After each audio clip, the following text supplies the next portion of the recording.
Só que, no caso do Pânico, eu entendi que eu estava lá apenas para ser uma oposição que levava porrada.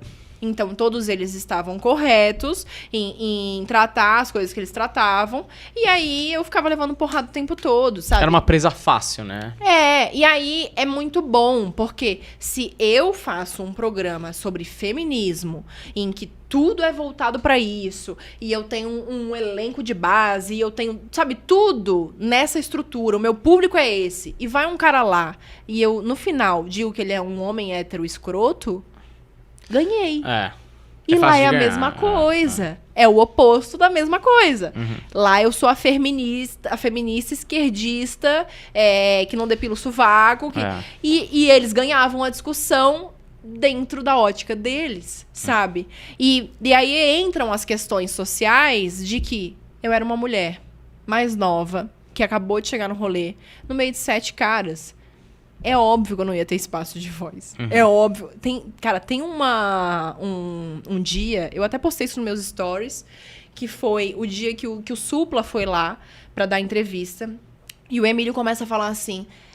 porque as mulheres começam a se insinuar pros caras na balada, e aí elas começam a dançar, e elas estão com aquela roupa daquele jeito, e aí os caras chamam a atenção dos caras, e os caras começam a fazer não sei o quê, e daí elas vão pra casa dos caras e elas dizem que não é não.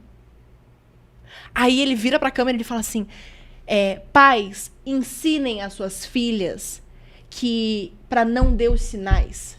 Porque não adianta dar os sinais depois dizer que não é não. E ele fala isso. E eu fico assim, ó. Meu Deus, a gente tá dando apologia ao estupro. Porque a mina não pode querer ficar com o cara e depois mudar de ideia. O cara pode. O cara pode broxar, o cara pode depois na hora falar, não tô muito afim e tal, e sair fora. Mas se a mina rebolou, ela vai ter que dar pra esse cara. E aí, se você for pegar esse dia, sou eu falando assim, mas Emílio... Ele me corta. Ele me corta. Eu sou cortada 16 vezes. Eu contei. São 16 vezes que eu tento falar. E quando eu tento falar, eu ainda falo de um lugar que não é o lugar que eu debato com as minhas amigas. Não é o lugar que eu debato com a galera que tá debatendo mesmo que o meu. É o lugar que eu debato com meu pai. Que é um cara que não entende nada sobre machismo e feminismo. E que eu tento partir de um ponto que eu sinto que talvez pegue nele, sabe? Então eu debato falando assim, tá, mas as mulheres também se sentem nessa pressão porque elas não querem dar no primeiro encontro, porque elas vão ser vistas como uma mulher fácil. Então a gente também tem que pensar por que essa mulher talvez chegue lá na hora e mude de ideia ou faça o doce ou não sei o quê.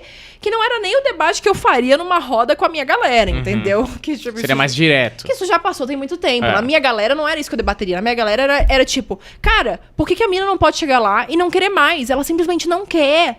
E acabou, entendeu? E o cara vai falar, porra...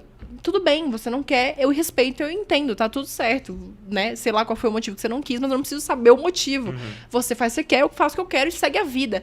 Então, assim, quando eu entrava em qualquer debate de qualquer coisa lá dentro, era sempre isso, era sempre eles argumentando com coisas que, na minha opinião, são pensamentos que são pensamentos antigos, que são pensamentos que já não têm mais validade, sabe?